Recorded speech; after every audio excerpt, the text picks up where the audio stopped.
ನಮಸ್ಕಾರ. ಇದು ಮಧುಗಿರಿ ಪಟ್ಟಣದಲ್ಲಿ ಪುಟ್ಟೇನಹಳ್ಳಿ ಗ್ರಾಮ ಆಂಜನೇಯ ಸ್ವಾಮಿ ಎದುರುಗಡೆ ಶ್ರೀ ಅದೃಷ್ಟ ಭೈರವಿ ದೇವಸ್ಥಾನ ಇದೆ. ಗೋಳಿಬಿದನೂರು ರಸ್ತೆ.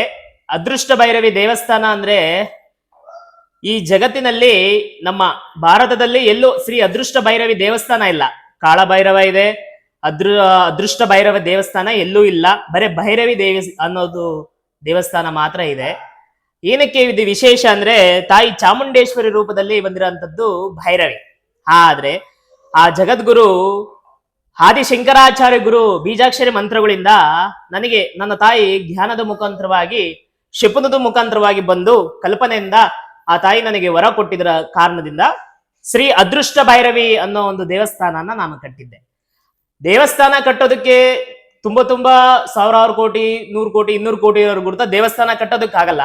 ಆದ್ರೆ ಆ ಪುಣ್ಯದ ಕೆಲಸದಲ್ಲಿ ಕಲಿಯುಗದಲ್ಲಿ ಆ ತಾಯಿ ನನಗೆ ಕೊಟ್ಟಿದ್ದಳಂತ ನಾನು ಭಾಗ್ಯನ ಪಡ್ಕೊಂಡಿದ್ದೀನಿ.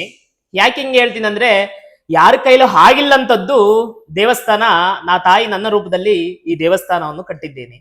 ಯಾರ ಕೈಲೂ ಆಗೋದಿಲ್ಲ. ಅದು ಗ್ರಾಮ ದೇವತೆ ಆಗ್ಬೋದು, ಇಲ್ಲ ಎಷ್ಟೋ ವರ್ಷಗಳಿಂದ ಹರಕೆಗಳು, ಸಂಕಲ್ಪಗಳು, ನೇಮ ನಿಷ್ಠಗಳಿಂದ ಜ್ಞಾನದಿಂದ ಮಾಡಿದ್ರಂತ ಋಷಿಗಳ ಕೈಲೇ ಆಗಿಲ್ಲ.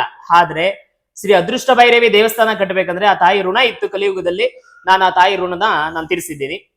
ಭಕ್ತ ಕಷ್ಟ ನಷ್ಟಗಳಿಂದ ಮನುಷ್ಯ ಹುಟ್ಟು ಸಾವಿನ ಮಧ್ಯದಲ್ಲಿ ತೊಂದರೆ ಅನ್ನೋದು ಸಹಜ.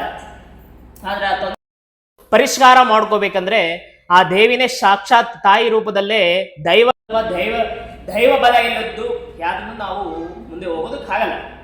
ಯಾಕಂದ್ರೆ ದೈವ ಶಕ್ತಿ ಇಲ್ಲದ್ದು ಗ್ರಾಮ ದೇವತೆ, ಕುಲದೇವತೆ, ಆ ತಾಯಿ ಜಗನ್ಮಾತೆ ಆರಾಧನೆ ಮಾಡ್ಕೊಂಡ್ ಬಂದಿರೋಂಥವರಿಗೆ ದೈವ ಬಲನೇ ಇಂಪಾರ್ಟೆಂಟ್ ಆಗುತ್ತೆ. ಆದ್ರೆ ಈ ಅದೃಷ್ಟ ಭೈರವಿ ದೇವಸ್ಥಾನ ವಿಶೇಷ ಅಂದ್ರೆ ಈ ದೇವಸ್ಥಾನಕ್ಕೆ ಬರೋರಿಗೆಲ್ಲ ಅದೃಷ್ಟ ಬರೋದು ಸಹಜ.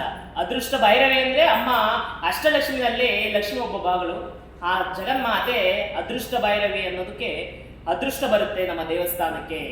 ಅವ್ರ ಕಷ್ಟ ನಷ್ಟ, ದೃಷ್ಟಿ ದೋಷ, ನರದೃಷ್ಟಿ ದೋಷ, ವಾಸ್ತು ದೋಷ, ಜಾತಕ ದೋಷ, ಇಲ್ಲ ಸರ್ಪಶಾಂತಿ, ಸರ್ಪದೋಷ, ಕುಜದೋಷ, ಕೆಲವರಿಗೆ ಜಾತಕದಲ್ಲಿ ತುಂಬಾ ದೋಷಗಳು ಕಾರಣಾಂತರಗಳಿಂದ ಇರುತ್ತೆ. ಅವರು ಹುಟ್ಟಿರ ಸಮಯ, ಸಂದರ್ಭ, ದೇಶ ಭುಕ್ತಿ ಅನ್ನೋದು ಸಹಜವಾಗಿ ಜಾತಕದಲ್ಲಿ ದೋಷ ಇರುತ್ತೆ.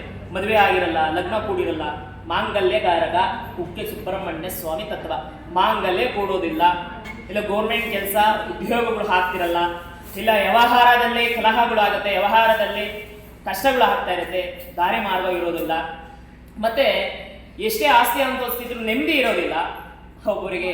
ಅದಕ್ಕೆ ಯಾಕೆಂದ್ರೆ ಎಲ್ಲರೂ ಎಲ್ಲ ಭಗವಂತ ಇನ್ನು ನಮಗೆ ನಮ್ಮನ್ನ ಹಿಡಿಯೋಕೆ ಯಾರ ಕೈಲೂ ಆಗಲ್ಲ. ಅದಕ್ಕೆ ಕರ್ಮ, ಧರ್ಮ, ನ್ಯಾಯ, ನೀತಿ, ಧರ್ಮ ಅನ್ನೋದು ಸಹಜವಾಗಿ ನಾವು ಮಾಡ್ಕೊಂಡಿದ್ದು ನಾವು ಊಟ ಮಾಡಲೇಬೇಕು. ಆದ್ರಿಂದ ನಮ್ಮ ಜಾತಕದಲ್ಲಿ ದೋಷ ಇದ್ರೆ ಪರಿಹಾರ ಆಗುತ್ತೆ. ವಿಶೇಷವಾಗಿ ಹೋಮಗಳು ನಡೆಯುತ್ತೆ. ಗ್ರಹಣ ಟೈಮಿನಲ್ಲಿ, ಅಮಾವಾಸ್ಯೆ, ಹುಣ್ಣಿಮೆ ಟೈಮಿನಲ್ಲಿ ವಿಶೇಷ ಹೋಮಗಳು, ಮಂಗಳವಾರ ಆ ತಾಯಿ ಸಂಕಲ್ಪ ಜಪಗಳಿಂದ, ಋಷಿಗಳ ಸಂಕಲ್ಪದಿಂದ, ನಮ್ಮ ಗುರುಗಳ ಆಜ್ಞೆಯಿಂದ ನಮ್ಮ ಪೂರ್ವಜನರ ನಡೆಸ್ಕೊಂಡ್ ಬಂದಿರೋ ಅಂಥದ್ದು ಜ್ಯೋತಿಷ್ಯ ಶಾಸ್ತ್ರ, ದೇವರು, ದೈವ ಬಲ, ಪುರೋಹಿತಿಗೆ ಶಕ್ತಿ ಯುಗಗಳಿಂದ ಬಂದಿರೋಂಥದ್ದು. ಇವತ್ತು ನೆನ್ನೆ ಮೊನ್ನೆ ಬಂದಿರೋದಂತಲ್ಲ. ಜ್ಯೋತಿಷ್ಯ ಆಗ್ಬೋದು, ದೈವ ಬಲ, ಅದು ಎಷ್ಟೋ ಯುಗಗಳಿಂದ ಬಂದಿರೋಂಥದ್ದು ದೈವ ಬಲ ಇರಬೇಕು ಅಂತ ಹೇಳಿ ನಿಮ್ಮ ಕಷ್ಟಗಳು ಏನೇ ಇದ್ರು ಶ್ರೀ ಅದೃಷ್ಟ ಭೈರವಿ ದೇವಸ್ಥಾನಕ್ಕೆ ಬಂದು ಸಂಪೂರ್ಣವಾಗಿ ಆ ತಾಯಿನ ಒಂದು ಪ್ರಶ್ನೆ ಶಾಸ್ತ್ರ, ಅಂಜನ ಶಾಸ್ತ್ರ, ತವಳೆಗರಿ ಶಾಸ್ತ್ರದಿಂದ ಮತ್ತೆ ನಿಮ್ಮ ಜಾತಕಗಳಿಂದ ಪರಿಶೋಧನೆ ಆಗಿದ ನಂತರ ನಿಮ್ಮ ದೋಷ ಏನೇ ಇದ್ರು ಆ ತಾಯಿ ಮುಂದೆ ಪರಿಷ್ಕಾರ ಮಾಡ್ಕೋಬೇಕಂತ ಹೇಳ್ತಾ ವಿನಂತಿ ಮಾಡ್ಕೊಂತೀನಿ ಭಕ್ತ. ನೀವು ಶಾಸ್ತ್ರ ಜ್ಯೋತಿಷ್ ಹೇಳ್ತಿದ್ರಲ್ಲ, ನಿಮ್ಗೆ ಆಲೋಚನೆ ಯಾಕೆ ಅಂತ ಏನು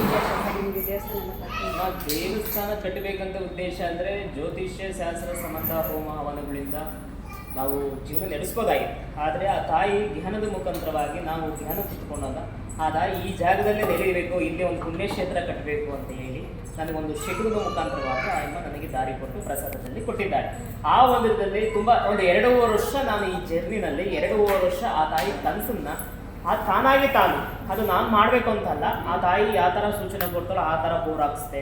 ಇಲ್ಲಿ ಒಂದು ನೀರು ಗಂಗಮ್ಮ ತಾಯಿ ಸಿಕ್ತು. ಅದಾದ ನಂತರ ಒಂದೊಂದೇ ಕಾರ್ಯಕ್ರಮಕ್ಕೆ ನಮ್ಮ ಒಂದು ಪ್ರೋಗ್ರಾಮ್ಗಳು, ನನ್ನ ಒಂದು ಕೆಲಸಗಳು ಅನುಕೂಲ ಆಗ್ತಾ ಬರ್ತಾ ಇದ್ದಾಗ ನನಗೆ ಆ ತಾಯಿ ಜ್ಞಾನದ ಮುಖಾಂತರ ಇದಕ್ಕೆ ಈ ತಾಯಿ ನನ್ನನ್ನು ನಡೆಸ್ಕೊಳ್ತಾ ಇದ್ದಾಳೆ ಅಂತ ಹೇಳಿ ನಾನು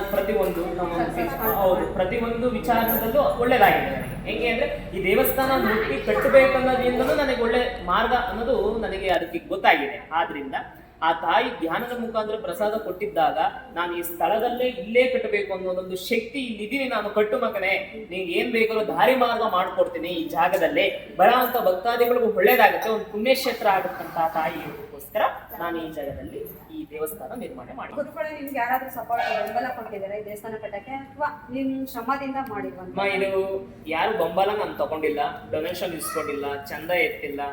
ನನಗಿರೋ ಬ್ಯಾಕ್ ಗ್ರೌಂಡಿಗೆ ನಾನು ಹೋಗಿ ಚಂದ ಎತ್ತಿ ಡೊನೇಷನ್ ಇಸ್ಕೊಂಡ್ ಕೊಟ್ಟಿದ್ರೆ ಒಂದು 20-30 ಕೋಟಿ ದೇವಸ್ಥಾನ ಕಟ್ಬೋದಾಗಿತ್ತು. ನಿಮ್ಮ ಸ್ವಂತ? ಹೌದು. ಏನಕ್ಕೆ ಸ್ವಂತ ಅಂದ್ರೆ, ನಾನು ಈ ದೇವಸ್ಥಾನಕ್ಕೆ ನಾನು ಡೊನೇಷನ್ ಕೊಟ್ಟಿದ್ದೀನಿ, ನಾನು ಇಲ್ಲಿಗೆ ಒಂದು ಕಾಣಿಕೆ ಕೊಟ್ಟಿದ್ದೀನಿ ಅಂತ ಯಾರು ಹೇಳ್ಬಾರ್ದು ಅನ್ನೋ ಒಂದು ಸ್ವಾರ್ಥ ನನಗೆ. ಯಾಕೆಂದ್ರೆ ನನ್ನ ಕೈಯಲ್ಲಿ ನಾನು ಆ ತಾಯಿ ನಾನು ಕಟ್ಟಬೇಕು ಅಂತ ಹರಕೆ ಕೊಟ್ಟುಕೊಂಡಿರೋದು. ನಾನು ಹರಕೆ ಕಟ್ಕೊಂಡು ಆ ತಾಯಿ ಪ್ರಸಾದ ಮುಖಾಂತರವಾಗಿ ನಾನು ಒಬ್ಬನೇ ಕಟ್ಟಬೇಕು ಅನ್ನೋ ಶುದ್ಧದಿಂದ ನಾನು ದುಡಿದು ಸಂಪಾದನೆ ಮಾಡಿ ಅರ್ಧದ ಭಾಗ ಕಟ್ಟಿದ್ರೆ ಇನ್ನು ಅರ್ಧದ ಭಾಗ ಸಾಲ ಮಾಡ್ಕೊಂಡು ಕಟ್ಟಿದ್ದೀನಿ. ನಾನು ಒಂದು ಪುಣ್ಯಕ್ಷೇತ್ರ ಆಗ್ಬೇಕು, ಆ ತಾಯಿ ಮಾತು ಕೊಟ್ಟಿದ್ದೀನಿ ಅಂತ. ಯಾರ್ದು ಸಹಾಯ ಇಲ್ಲ, ಯಾರ್ದು ಬೆಂಬಲ ಇಲ್ಲ, ಯಾರು ನನಗೆ 10 ರೂಪಾಯಿ ಈ ದೇವಸ್ಥಾನಕ್ಕೆ 10 ರೂಪಾಯಿ ನಾನು ಯಾರದನ್ನ ಇಸ್ಕೊಂಡಿಲ್ಲ. ಇದು ನನ್ನ ಕಷ್ಟಾರ್ಜಿತದಲ್ಲಿ ನಾನು ಈ ದೇವಸ್ಥಾನ 2.5 ಕೋಟಿ ಬಂಡವಾಳ ಹಾಕಿ ಈ ದೇವಸ್ಥಾನನ ನಿರ್ಮಾಣ ಮಾಡ್ಕೊಂಡಿದ್ದೀನಿ. ಇದು ನನ್ನ ಸ್ವಂತ ಕಷ್ಟದಲ್ಲೇ ಬಂದಿರೋದು. ಆ ತಾಯಿ ಬೆಂಬಲ ಇರೋದಕ್ಕೆ ನಾನು ಮಾಡಿದ್ದೇನೆ. ಆ ತಾಯಿ ಹೇಳಿದಕ್ಕೆ ಬೆಂಬಲ ಇರೋದಕ್ಕೆ ಯಾರ ಹತ್ರನೂ ನಾನು ಇಸ್ಕೊಂಡಂಗೆ ಕಟ್ಟಿದ್ದೀನಿ ಅಂದ್ರೆ ನನಗೆ ಹರಕೆ ಇತ್ತು, ಅದು ನಾನು ಮಾತ್ರನೇ ಮಾಡ್ಬೇಕು ಅನ್ನೋದಿತ್ತು. ಆ ತಾಯಿ ನನ್ನ ಮುಖಾಂತರನೇ ಕಲಿಯುಗದಲ್ಲಿ ನಡೆಸಬೇಕು ಅನ್ನೋದಿತ್ತು. ನನ್ನ ಕರ್ತವ್ಯ ನಾನು ಅವರಲ್ಲಿ ಅಭಿಮಾನ ಹುಟ್ಟಿ ನಾನು ಸಹಕಾರ ಕೊಡ್ಬೇಕು ಅಮ್ಮಗೆ ಅಂತ. ಇನ್ನು ಮುಂದೆ ಹೌದು ಅಮ್ಮ ಆತರ ತುಂಬಾ ಜನ ಬಂದಿದ್ದಾರೆ, ಆದ್ರೆ ನಾನು ಇಸ್ಕೊಂಡು ಇನ್ನು ಮುಂದೆ ನನ್ನ ಕ್ಷೇತ್ರ ನಾನು ಕಟ್ಟಿದ್ದೀನಿ. ಇನ್ನು ಮುಂದೆ ಇದು ಒಂದು ಪುಣ್ಯಕ್ಷೇತ್ರ ಆಗ್ಬೇಕು, ಅನ್ನದಾನ ನಡೆಯುತ್ತೆ, ಪ್ರತಿನಿತ್ಯ ಅನ್ನದಾನ ನಡೆಯಬೇಕು. ಇಲ್ಲಿ ಬರೋಂತ ಭಕ್ತಾದಿಗಳು ಉಳ್ಕೊಳೋಕೆ ಜಾಗ ಹಾಕ್ಬೇಕು, ರೂಮ್ ವ್ಯವಸ್ಥೆ, ನೀರ್ ವ್ಯವಸ್ಥೆ, ಇಲ್ಲಿ ಹೋಗಿ ಬರೋ ಅಂತ ವ್ಯವಸ್ಥೆಗಳು ಎಲ್ಲ ಅನುಕೂಲವಾಗಿ ಮಾಡ್ಕೊಡ್ಬೇಕಂತ ಬರೋ ಭಕ್ತಾದಿಗಳು ಅಮ್ಮನ ಒಂದು ನಂಬಿಕೆಗಳು ಸಂಕಲ್ಪದಿಂದ ಅಮ್ಮನ ಅಂದ್ರೆ ಆ ತಾಯಿಯಿಂದ ಒಳ್ಳೇದಾಗಿರೋ ಅಂತವ್ರು. ಈಗ ಆ ತಾಯಿಗೆ ಬಂದು ನಡ್ಕೊಂಡಿದ್ದಾರೆ, ತುಂಬಾ ವರ್ಷಗಳಿಂದ ನಡ್ಕೊಂತಾ ಇದ್ದಾರೆ. ನಾನು ಜ್ಯೋತಿಷ್ ಹೇಳ್ಬೇಕು, ಆ ತಾಯಿ ನಡ್ಕೊಂತಿದ್ದಾರೆ. ಆ ತಾಯಿ ನಡ್ಕೊಂಡು ಅವರಿಗೆ ಒಂದು ಇಂಥ ಸಮಸ್ಯೆ ಬಗೆಹರಿತು, ಈ ದೇವಸ್ಥಾನಕ್ಕೆ ಹೋಗಿ ನಾನು ಒಂದು ಕಾಣಿಕೆ ಕೊಡಬೇಕು ಅಂದ್ರೆ ಕೊಡ್ಬೋದು. ಖುಷಿ ಸಂತೋಷದಿಂದ ಅವ್ರ ಮುಖಾಂತರವಾಗಿ ಅವ್ರಿಗೆ ಮನಸ್ಫೂರ್ತಿಯಾಗಿ ತಂದು ಆ ತಾಯಿ ಕಾಣಿಕೆ ಕೊಟ್ರೆ, ನಾನು ಈ ಧರ್ಮ ಉದ್ಧಾರಕ್ಕೆ ಒಂದು ಕ್ಷೇತ್ರಕ್ಕೆ ಈ ಪುಣ್ಯಕ್ಷೇತ್ರ ಆಗೋದಕ್ಕೆ ನನ್ನ ಕಷ್ಟದಿಂದ ನಾನು ಮುಂದೆ ತಗೊಂಡೋಗ್ತೀನಿ. ಇದು ಇಷ್ಟು ನಮ್ಮ ಸ್ವಾಮೀಜಿಯರು ಹೇಳಿದ ಮಾತು.